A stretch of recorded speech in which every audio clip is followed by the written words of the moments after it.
Assalamualaikum warahmatullahi wabarakatuh. Halo anak-anak, berjumpa lagi dengan Ibu. Hari ini kita belajar muatan pelajaran bahasa Indonesia. KD menyimpulkan informasi berdasarkan teks laporan hasil pengamatan yang didengar dan dibaca. Sebelumnya, kita pelajari dulu yuk teks laporan hasil pengamatan. Teks laporan hasil pengamatan adalah teks atau tulisan yang berisi informasi berdasarkan pengamatan terhadap suatu objek dengan tujuan untuk menginformasikan hasil yang diperoleh kepada orang lain.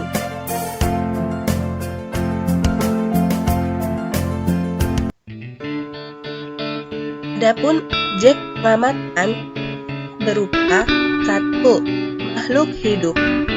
Makhluk hidup di sini bisa berupa manusia, tumbuhan, dan hewan. 2. Tempat. Tempat dapat berupa tempat umum, misalnya sekolah, rumah sakit, dan objek wisata. 3. Proses pekerjaan. Proses pekerjaan dapat berupa seperti pembuatan tempe, pembuatan alat-alat bangunan, ataupun pembuatan kursi dan lain sebagainya.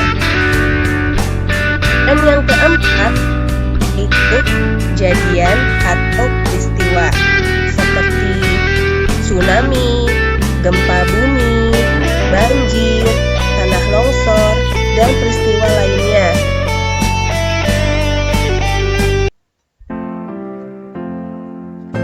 Laporan hasil pengamatan harus mencakup 1. Informasi umum. 2. Berupa kumpulan fakta atau bersifat fakta. Maksudnya di sini yaitu dibuat berdasarkan kejadian yang sebenarnya, bukan merupakan opini. 3. Simpulan atau kesimpulan. Biasanya berada di akhir. Dan 4. Teks laporan juga ide pokok.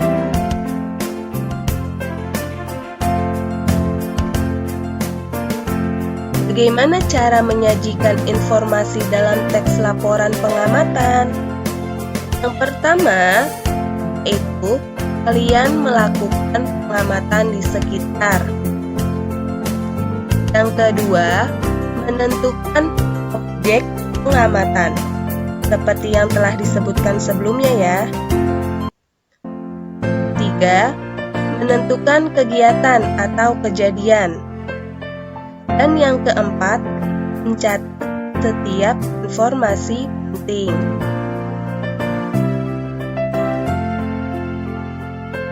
Nah, untuk menulis laporan hasil pengamatan, yang pertama harus berisi 1. Nama kegiatan, 2. Lokasi pengamatan, 3.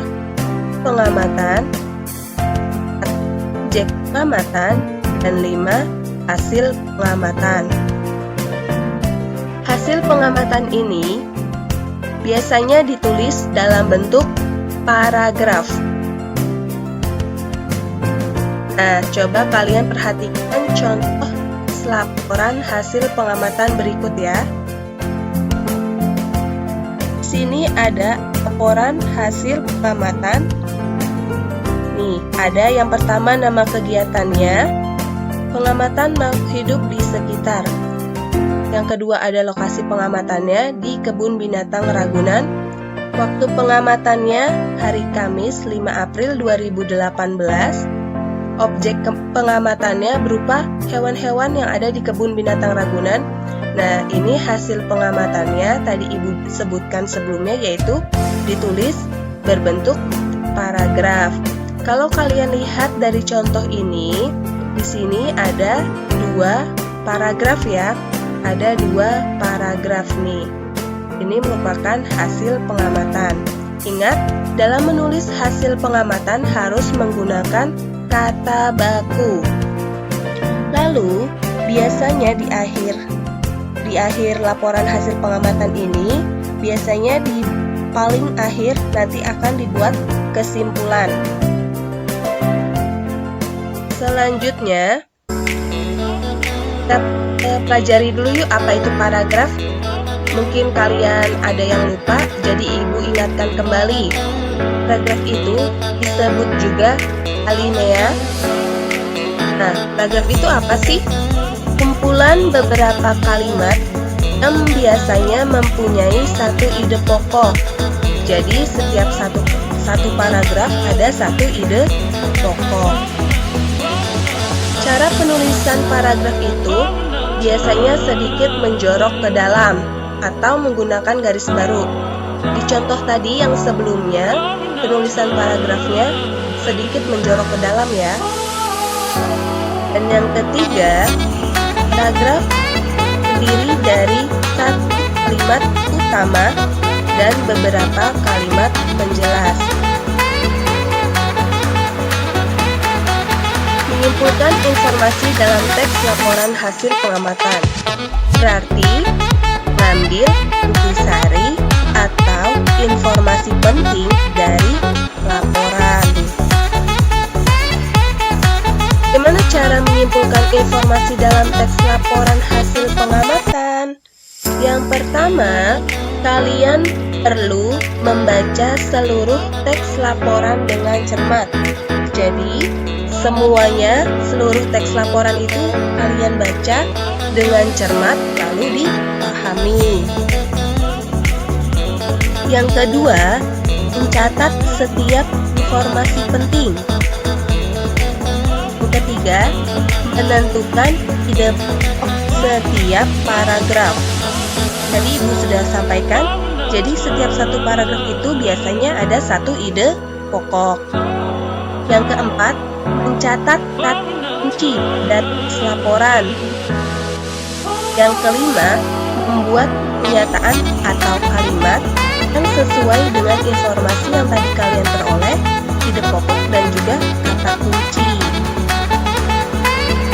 Nah, sekian penjelasan dari ibu. Apabila masih ada yang kurang jelas, kalian boleh bertanya ke ibu guru ya. Terima kasih.